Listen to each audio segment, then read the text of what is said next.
Bonjour ou bonsoir à vous, chers amis internautes, en fonction du moment de la journée où vous nous recevez. Bienvenue à cette émission spéciale pour laquelle je reçois pour vous Edmond Agua. Il est député à l'Assemblée nationale, promoteur du parc Agualand. Bonjour à vous ou bonsoir. Bonjour, monsieur le journaliste. Merci d'être à nos côtés. Merci d'être dans les locaux de ESAE TV et ESAE Radio. D'entrée de jeu, justifiez-nous les raisons, motifs de votre présence ici. Vous savez que nous sommes dans le Bénin et nous participons aux activités qui se déroulent sur le territoire béninois. C'est pour ça que nous suivons avec attention un certain nombre de promoteurs que nous connaissons depuis fort longtemps et qui sont dans certains domaines. Dans le domaine de la communication, je peux vous dire que M. Clément Adéchian, je le connais il y a plus de 25-30 ans, depuis sa jeunesse. Et nous avons fait du chemin. Et j'ai constaté sur les réseaux sociaux que depuis 7-8 ans, il anime une université qui a un bon nom, ESAE TV. À cela, il a ajouté l'éducation, une grande école, une haute école de technologie, où des étudiants qui ont fait l'enseignement général, à la fin de leur cursus, viennent ici se faire former pour poursuivre leurs études. Il y en a qui s'inscrivent même déjà après les diplômes de bas niveau. Nous suivons tout ça là de loin. À un moment donné, nous nous sommes dit qu'il était normal qu'on aille sur le terrain encourager ces jeunes-là qui ont fait du chemin et qui ont réussi leur vie. Je fais partie des gens que j'ai connus qui ont réussi leur parcours, qui ont réussi leur vie. Alors aujourd'hui, vous êtes dans les locaux de ESAE TV, vous avez visité ESAE TV, vous avez visité également les installations de ESAE Radio. Quel est votre constat? Le constat que j'ai fait, je l'avais déjà dit tantôt à certains qui sont passés me voir, c'est un bon constat, puisque j'ai rencontré des équipements de bonne qualité. J'ai rencontré des hommes qui sont bien formés et qui savent de quoi il s'agit. Je leur avais posé certaines questions à quoi j'ai eu des réponses qui sont quand même des réponses satisfaisantes. J'ai tenté de titiller certains, mais ils ont tout fait pour s'en sortir. C'est la preuve que je me suis retrouvé dans une université qui fait du bon travail. Les élèves, les étudiants qui sortent d'ici en témoignent, puisque j'en ai aussi rencontré. Il y en a qui sont passés nous voir au niveau du Agualand pour poursuivre leur formation, surtout en mode pratique. Et c'est tout ça là qui nous ont amenés à venir vous visiter pour s'assurer de ce que tout se passe bien et qu'on pouvait les admettre au niveau du Agualand. Alors, on sait que vous êtes un opérateur économique, un homme très ambitieux, très attaché au développement de son pays. Est-ce que votre visite ici, dans les locaux de ESAE TV, ESAE Radio, cache une ambition, de façon plus concrète? Ça, j'en avais parlé avec votre patron. Et je ne voudrais pas rentrer dans les détails, puisque je ne pouvais pas mettre en place tout ce que j'ai mis en place au niveau de Aguakome, dans la commune d'Abomey-Calavi, sans accompagner ça d'une équipe de communication. Donc nous reviendrons vous voir plus tard pour solliciter des aides à votre niveau, des gens à nous placer pour nous aider à réussir la communication que nous devons faire autour de ce projet-là, qui est un projet très ambitieux. Un projet très ambitieux. Agualand, selon certaines inscriptions, vous a pris 10 à 15 ans pour monter cet empire-là. Dites-nous, honorable, quelles ont été les réelles motivations de cette initiative? Ce n'est pas 15 ans, mais c'est 33 ans. 33 ans. De vie. J'avais commencé depuis 1989. Cette année, nous sommes en 2022, 33 ans, que nous avons commencé par poser les premières pierres. Et c'est là où on en est aujourd'hui. C'est vrai que c'est très ambitieux, mais ça a pris beaucoup de temps. Parce qu'il fallait planter les arbres. Il fallait les aligner et les laisser grandir. Il fallait éduquer les animaux pour les laisser dans la nature au milieu des hommes. Vous venez à Agualand, vous allez rencontrer 250 à 300 singes dans la nature, en train de grimper un peu partout. Et vous allez constater que ces animaux-là vous aiment, puisqu'ils peuvent même s'approcher de vous et vous prendre ce que vous leur donnez à manger, ce qui est très rare. À Agualand, vous allez rencontrer des tigres, ce que nous n'avons pas au Bénin. Même dans nos parcs animaliers, on n'a pas de tigres. Nous avons les tigres blancs et nous avons les tigres fauves. Nous avons la jaguar noire. C'est un spécimen rare, très rare. Très noir et tacheté. Ça brille. Nous avons la panthère. Nous avons les lions blancs et les lions fauves. Les lions à crinière, nous n'en avons pas au Bénin. Les lions, nous en avons, mais les lions à crinière, on appelle ça en fond kodja. Nous n'en avons pas au Bénin. C'est des choses que nous avons essayé de faire venir dans notre pays pour faire connaître aux Béninois ce qui se passe dans les autres pays plus développés que nous. Les buffles, les girafes, les éléphants, les zèbres, tous ces animaux sont en route et nous allons les débarquer d'ici 15-20 jours. Donc, et quand vous venez à Agualand, il n'y a pas que les animaux. Nous avons essayé d'installer des parcs d'attractions, des aires de jeu qui permettent aux enfants de s'amuser, ou même aux grandes personnes de s'amuser, de se divertir. C'est très important. Vous faites 1 an à travailler, il faut que vous vous donnez 20 ou 30 jours à vous divertir, à vous promener, à reprendre une source naturelle, à vous ressourcer. C'est de ça qu'il s'agit. À Agualand, nous avions reçu 3000 étudiants le même jour, qui étaient restés là à passer la journée. Donc, dans les jours à venir, vous pourrez toutefois recevoir tous les étudiants des différents campus de l'AE également. Ce qui est sûr. C'est programmé pour cette année. Ça dépendra de votre directeur. C'est programmé. Alors, honorable, vous êtes un opérateur économique. On vous a vu exceller dans plusieurs domaines, notamment dans le domaine des transits. Vous êtes parlementaire. Comment arrivez-vous à faire cette jonction entre le monde des affaires et la politique? Quel est votre secret? C'est ce que les gens... Je n'ai jamais fait le transit. Je ne suis pas transitaire. Je n'ai jamais fait le transit. Mais j'ai été au départ importateur de véhicules, d'ailleurs le plus gros, puisque je faisais venir dans ce pays à travers les différents navires que nous appelons communément bateaux, entre 400 et 500 véhicules chaque mois, pendant une dizaine d'années. Et les clients venaient de partout, du Nigeria, du Niger, du Burkina Faso, de Sao Tomé, de l'Angola, de partout pour venir chercher. Après, c'était devenu un peu plus tracassant, un peu plus fatigant. Je suis rentré dans la promotion des parcs de vente de véhicules d'occasion. Et depuis ce temps, on peut me compter parmi les gestionnaires de parcs de vente de véhicules d'occasion. Et comme les gens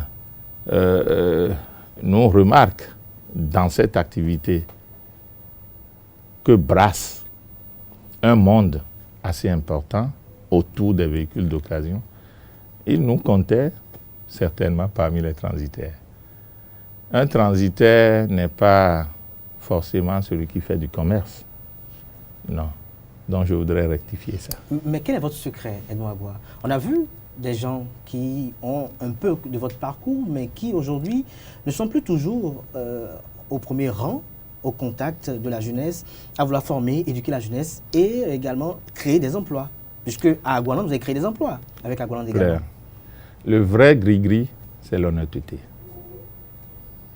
Parce que tout se fait sur la base d'une confiance que vous devez faire que les gens aient en vous. Quand je dis 400-500 véhicules, ce n'est pas parce que j'avais les moyens financiers pour acheter et débarquer au Bénin 400-500 véhicules. J'étais avec des partenaires européens, des Allemands, des Hollandais, des Autrichiens, des Américains, ainsi de suite, qui envoyaient les véhicules parce qu'ils avaient confiance. Et moi, je faisais ce que je pouvais faire pour que cette confiance-là perdure. Donc, le vrai gris-gris, c'est l'honnêteté. Alors, voilà. En 33 ans, parce que vous avez dit, Agoaland nous a pris 33 ans, en 33 ans, nous avons eu plusieurs régimes qui sont succédés à la tête du Bénin. Comment vous avez pu faire pour survivre? Je ne peux pas vous dire que je n'ai pas eu des problèmes avec ces régimes-là, mais Justement. ces problèmes n'ont jamais été des problèmes sérieux. Puisque au bout du rouleau, très rapidement, ces dirigeants-là constatent que je ne suis pas un homme à traquer, que je ne suis qu'un travailleur et que je ne suis là que pour défendre mes intérêts, les intérêts de mes entreprises. À partir de cet instant, en tout cas, jusqu'à aujourd'hui, j'ai eu la chance de ne pas être trop bousculé. Vous avez la chance de ne pas être bousculé. Vous êtes aujourd'hui un soutien du président Patrice Talon. Je m'en voudrais de ne pas vous poser la question de savoir qu'est-ce que vous admirez en l'homme? Je l'ai dit il y a quelques jours. Il est laborieux, travailleur, courageux, et très ambitieux. À partir de cet instant, je ne peux que l'admirer. Je ne peux que le respecter. Je ne peux que le soutenir. Il n'y a que ça, plus rien d'autre. S'agit-il d'un soutien franc ou d'un soutien qui est assimilable à un acteur politique qui veut rester sous un parapluie pour préserver ses affaires? Moi, je ne me compte pas parmi les acteurs politiques du Bénin. Parce que quand je vous dis oui, c'est un oui franc. Je ne ferai jamais autre chose que ce sur quoi nous nous serons entendus. Si jamais nous fixons un accord. C'est ça la différence entre moi et les autres. C'est d'ailleurs pour ça que je renouvelle sans difficulté mes différents mandats. Donc, quand vous dites la vérité, les gens vous suivent. Donc, mon soutien à Patrice Talon, président de la République, est un soutien franc. Soutien franc. Et il le sait. Et il le sait. Alors, nous sommes à la veille d'élections législatives. Vous êtes opérateur économique. Dites-nous, si un de vos mandats vous pose la question de savoir, quelle est votre appréciation du climat des affaires aujourd'hui? Vous savez, il y a une difficulté dans le monde entier. Le Bénin fait partie des pays qui composent le monde entier. Donc, nous avons nos difficultés. Ben, au Bénin, vous devez constater que les choses changent positivement. Le nombre de routes construites depuis 2016 à aujourd'hui, le nombre de kilomètres de routes bitumées ou pavées réalisées depuis 2016 à aujourd'hui démontre déjà que notre pays est bien gouverné. Parce que, je le disais il y a quelques jours, j'ai connu des présidents de la République. J'en ai connu assez, j'en ai connu beaucoup, avant Patrice Talon. En 33 ans, c'est effectif. Voilà. Je ne peux pas dire que les autres n'ont rien fait. Mais si nous devons apprécier les uns par rapport aux autres, il est classé premier. Il est classé premier. Alors, honorable Edmond Agua, en 33 ans, vous avez bâti petit à petit Agoaland. Aujourd'hui, quelles sont vos espérances? Quels sont les objectifs que vous voulez atteindre aujourd'hui pour véritablement réaliser ou concrétiser vos rêves pour Agoaland? Merci, monsieur le journaliste.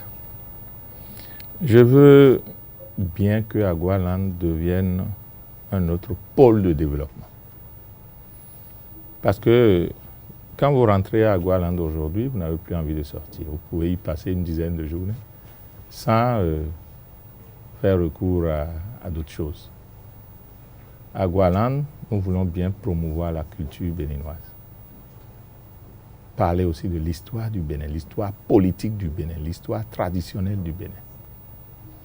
À Agoaland, vous avez un marché de vente de tout pratiquement. Nous faisons de la charcuterie, nous avons des supermarchés, nous avons des salles de cinéma, nous avons une scène musicale qui peut recevoir et qui a déjà reçu 3000 étudiants venant d'une école de la place qui avaient passé toute la journée chez nous et avait pu garer près de 49 bus qui les ont transportés. Il y a de l'espace. Cela veut dire que Aguarand a une capacité d'accueil assez acceptable. Donc, je vous avais déjà parlé de tout ce que nous faisons pour promouvoir la faune et la flore. C'est très important. Oui, mais aujourd'hui, est-ce que vous avez besoin d'un accompagnement spécifique de la part du gouvernement, des autorités mais c'est en clair, place? c'est clair. Quelles sont vos espérances? Nos animaux sont à 12 kilos de viande par jour. Et on en a une vingtaine. Allez-y calculer. Vous connaissez le prix de la viande chez nous au Bénin. Ce sont des carnivores. 12 kilos de viande par félin, qui pèse entre 180 et 250 kilos. Donc, nous avons besoin de soutien. Pour le moment, nous tenons encore. On ne sait pour combien de temps nous allons faire ça, pour continuer de permettre aux Béninois de connaître un certain nombre de choses qu'on ne rencontre pas partout. Un lion, un tigre, une jaguar, une hyène. Vous savez que des crocodiles de 5,50 m de long, ce n'est pas partout. Ce n'est pas ordinaire. Ce n'est pas ordinaire. C'est de ça qu'il s'agit. Nous avons des bars, restaurants, nous avons des chambres d'hôtel. On a essayé de mettre en place ce qu'il faut pour que le Bénin puisse commencer par se retrouver parmi les pays développés en matière de tourisme. Et nous avons besoin de l'accompagnement de tous ceux qui peuvent nous aider pour que cette entreprise-là perdure. Pour cette entreprise-là perdue et qu'elle pérennise. Et immortalise même votre nom. Alors, nous sommes pratiquement à la fin de ce petit entretien que vous avez bien voulu, malgré que je vous ai titillé un peu, nous accorder. Et c'est pratiquement un rituel sur les différentes émissions de ZAE-TV, notamment l'invité, les émissions spéciales. À la fin, on demande à l'invité de regarder droit dans la caméra et de s'adresser à ces militaires et sympathisants qui ont bien voulu suivre cette émission parce qu'ils ont entendu parler de son nom, c'est-à-dire parce qu'ils ont vu Edmond Aguah sur le smartphone, ils ont dit tiens, c'est le mien, il faut que j'aille suivre ce qu'il a dit, qu'a-t-il dit de nouveau, qu'a-t-il dit sur son parcours et autres. Donc vous allez vous adresser à eux, alors que nous savons également que nous sommes à la veille d'élections législatives, notamment celle de janvier 2023. Edmond Aguah, seriez-vous candidat? Edmond Aguah, quelle serait votre contribution au rayonnement de la mouvance, pour ne pas dire à la bonne hégémonie de la mouvance dans le département des collines? Edmond Aguah, quelle serait votre contribution à cette hégémonie-là? Merci, monsieur le journaliste. Ma contribution est claire. Participer à la promotion de l'Union progressiste. Participer au développement de l'Union progressiste sur le plan national et au plan régional. Edmond Aguah, candidat, je vous l'avais dit tantôt, je ne peux pas apporter de réponse à cette question à la date d'aujourd'hui parce que l'Union progressiste est un parti politique bien structuré, bien organisé et n'est pas candidat qui veut. Est seulement candidat celui qui le mérite. Et en son temps, nous pourrions aviser. Voilà, monsieur le journaliste, le peu que je puisse... Vous pourriez aviser. Voilà. Donc nous allons rester dans l'attente du moment donné. J'espère que vous allez rester toujours ouvert à nos différents canaux, à nos différentes sollicitations. Monsieur l'honorable Edmond Aguah, merci pour ce passage dans le locaux de ZAE-TV. Merci à tout un chacun pour l'attention accordée à cette émission spéciale. À très bientôt pour de rendez-vous médias.